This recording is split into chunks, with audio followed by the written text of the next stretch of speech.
बोली गायत्री माता की जय।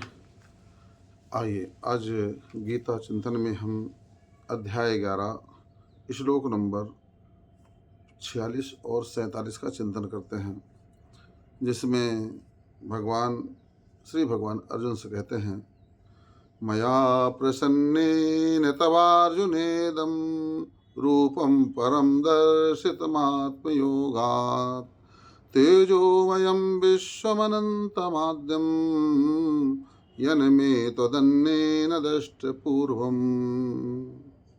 न वेदयज्ञाध्ययनैर्न दानैर्न च क्रियाभिर्न तपोभिरुग्रैः एवं रूपः शक्य अहं नरलोके द्रष्टुं त्वदन्येन कुरु प्रवीर। हे अर्जुन, श्री भगवान कहते हैं कि तेरे ऊपर मैं प्रसन्न हुआ, तेरे लिए अनुग्रह करने के लिए मैंने जो है अपनी यह योग शक्ति से के प्रभाव से यह तेजोमय सबके आदि और सीमा रहित विराट रूप को दिखलाया है, जिसे तेरे अलावा और कोई भी आज तक नहीं देखा है। कितनी बढ़िया बात कहते हैं भगवान। भगवान अपना ऐश्वर्य यूं ही सबके सामने प्रकट नहीं करते हैं। जब जैसी स्थितियां होती हैं, जब जैसी ज़रूरत होती है, तभी भगवान अपने वैभव को, अपने रूप को प्रकट करते हैं। भक्त के भाव के अनुरूप, भक्त की आवश्यकता के अनुरूप भगवान का प्रकट होता है। बहुत ज़्यादातर अगर देखा जाए तो भगवान भक्त के भाव के अनुरूप जो है प्रकट होते हैं, और भक्त का भाव अगर होता है तो वो भगवान को अपने भावना के अनुरूप देखना चाहता है। कोई कृष्ण के रूप में, कोई राम के रूप में देखना चाहता है, कोई विष्णु भगवान के रूप में, कोई शिव के रूप में, कोई काल महाकाल के रूप में, कोई गायत्री के रूप में भगवान को देखना चाहता है, कोई दुर्गा के रूप में भगवान को देखना चाहता है, कोई काली के रूप में भगवान को देखना चाहता है।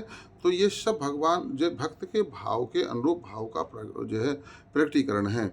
मगर यहाँ पर भक्त के भाव से तात्पर्य नहीं था। यहाँ भक्त की के संशय सबसे बड़ी समस्या थी, और उस संशय को मिटाने के लिए भगवान ने यह विराट स्वरूप जो है अर्जुन को प्रस्तुत किया है और दिखाया है, ताकि किसी भी तरीके से अर्जुन के अंदर यह संदेह ना रह जाए कि मैं जो है भगवान नहीं हूँ, और मेरे जब ऐश्वर्य को यह देखेगा तब यह निश्चिंत हो जाएगा। तो इसलिए भगवान जो है यहाँ पर आवश्यकता के अनुरूप अपने ऐश्वर्य का प्रतिपादन किया है, ऐश्वर्य को दिखाया है। इसीलिए कहते हैं कि अर्जुन, आज तक न ज़रूरत ही नहीं पड़ी मुझे ऐसे स्वरूप को दिखाने की, क्योंकि आज तक जो है कोई स्थितियां ऐसे निर्मित नहीं हुई हैं। ज़्यादातर मेरे भक्त मेरे सौम्य स्वरूप को ही देखना चाहते हैं। सुंदर स्वरूप को कोई लड्डू गोपाल के रूप में देखना चाहता है, तो कोई राम के रूप में देखना चाहता है, कोई किसी रूप में देखना चाहता है, कोई चक्र गदा पद्म हाथ में लिए हुए देखना चाहता है। तो इसलिए मैं केवल आज तुम ही मेरे ऐसे पूरे ऐश्वर्य के सहित मेरे इस स्वरूप को तुमने देखा है। और इसके बाद में कहते हैं, न वेद यज्ञाध्ययनैर्न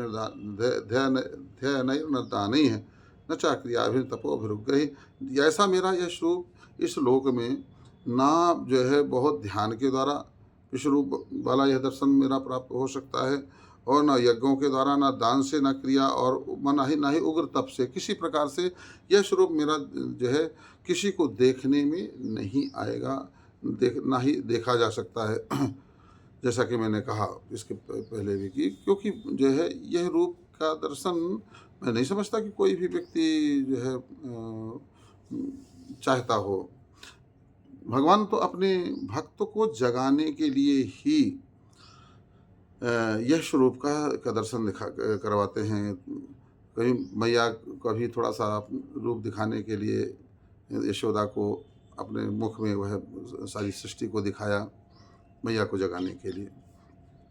कोई रामावतार में भी मैया कौशल्या को भी अपना मुंह में अपना वह पूरा विश्व ब्रह्मांड दिखाया, मगर फिर भी ऐसा विश्व स्वरूप जैसा कि अर्जुन के सामने भगवान ने प्रकट किया है, जो है ऐसा कभी और इसके पहले भगवान ने प्रकट नहीं किया, क्योंकि यहाँ बीमारी ही बहुत बड़ी है, और जितनी बड़ी बीमारी उतनी बड़ा इलाज किया जाता है, उतना ही तेज एंटीबायोटिक दिया जाता है। तो यहाँ तो हायर एंटीबायोटिक की ज़रूरत थी अर्जुन को, इसलिए भगवान ने अपना पूरा जो है विराट स्वरूप दिखा दिया, ताकि अर्जुन के अंदर संशय बिल्कुल ना रह जाए, कर्तापन का भाव ना रह जाए, मैं करता हूँ यह भाव ना रह जाए, और यह समझ जाए कि मैं एक निमित्त मात्र हूँ, और जो कुछ भगवान करवा रहे हैं यही श्रेष्ठ है। और भगवान अर्जुन अपने पथ में आरूढ़ हो जाए, और कर्म कर्मयोग में स्थित होकर के निष्काम भाव से, निष्प्रह भाव से अपना कर्म करे। बोलिए गायत्री माता की जय।